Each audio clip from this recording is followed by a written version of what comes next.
Como su nombre indica, la memoria a largo plazo se refiere al almacenamiento de información en un largo periodo de tiempo.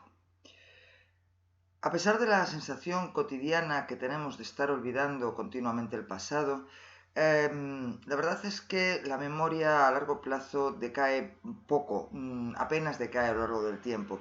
Y de hecho se considera que puede almacenar una cantidad ilimitada o casi ilimitada de información durante un periodo de tiempo indefinido o casi indefinido.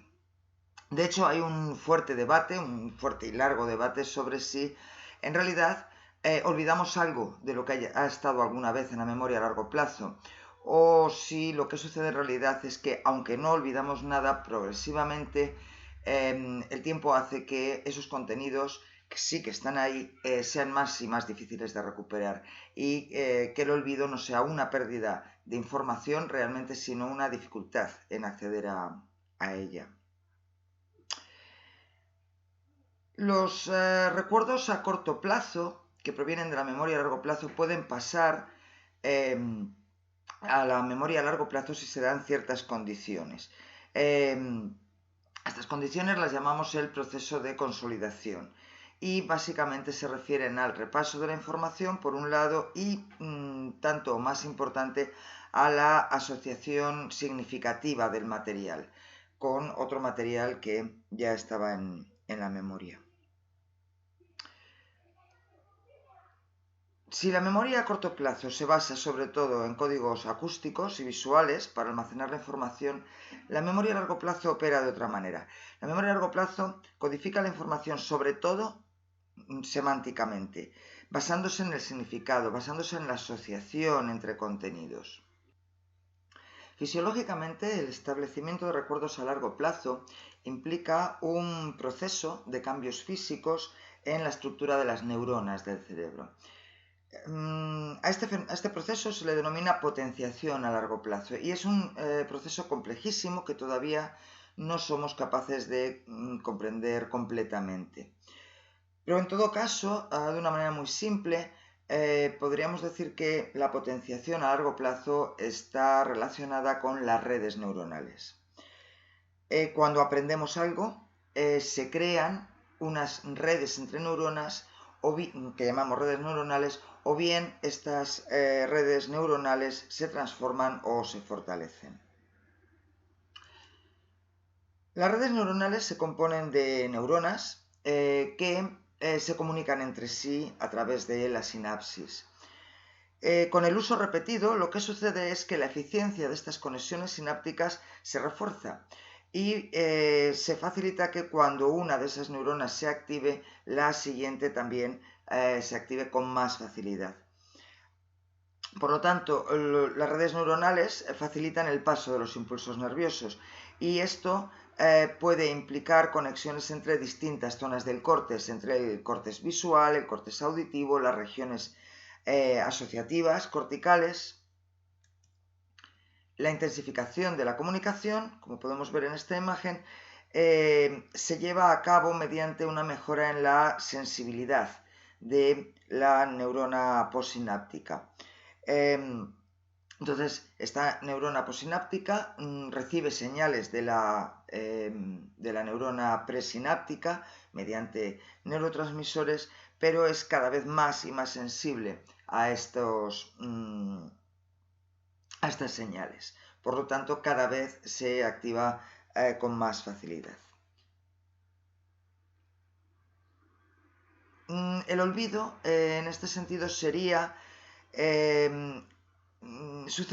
cuando las redes neuronales que antes eran fuertes empiezan a debilitarse. O también cuando se activa una nueva red neuronal semejante a la anterior, pero algo distinta, y por lo tanto se produce un fenómeno de interferencia.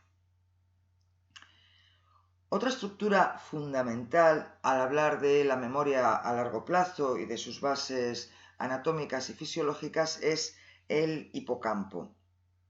El hipocampo, que podemos ver aquí en rojo, es un área del cerebro que actúa como una especie de punto de tránsito temporal en los recuerdos a largo plazo.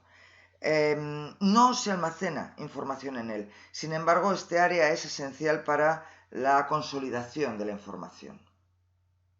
Como estamos viendo, la memoria a largo plazo es algo realmente complejo.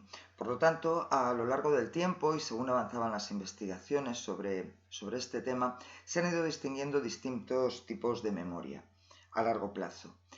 La división más habitual y más importante es la que se establece entre, por un lado, memoria explícita o declarativa y por el otro lado, memoria implícita o procedimental. La memoria explícita o declarativa se refiere al saber que en realidad es en lo que solemos pensar cuando hablamos de memoria. Abarca situaciones que requieren almacenar y recordar información de asuntos específicos, como por ejemplo un encuentro con un amigo durante nuestras vacaciones del año pasado. A esto le vamos a llamar, como veremos, memoria episódica. Pero también dentro de la memoria explícita o declarativa nos encontramos con el conocimiento de hechos o aspectos del mundo. Por ejemplo, lo que significa una palabra determinada como ordenador, o cuál es el color de un plátano maduro, o qué pasa con los objetos de cristal cuando se caen. A esto es a lo que llamamos memoria semántica. Hay otro tipo de memoria a largo plazo igualmente importante, que es la memoria implícita o procedimental, a la que nos podemos referir como saber cómo hacer algo. Hace referencia a situaciones en las que se ha producido algún tipo de aprendizaje, pero que no se refleja tanto en una ejecución consciente, sino más bien en una ejecución inconsciente o semiconsciente.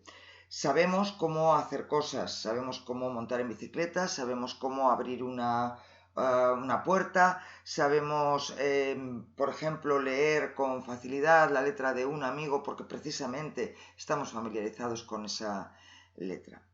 En vídeos posteriores vamos a profundizar sobre estos dos tipos de memoria a largo plazo.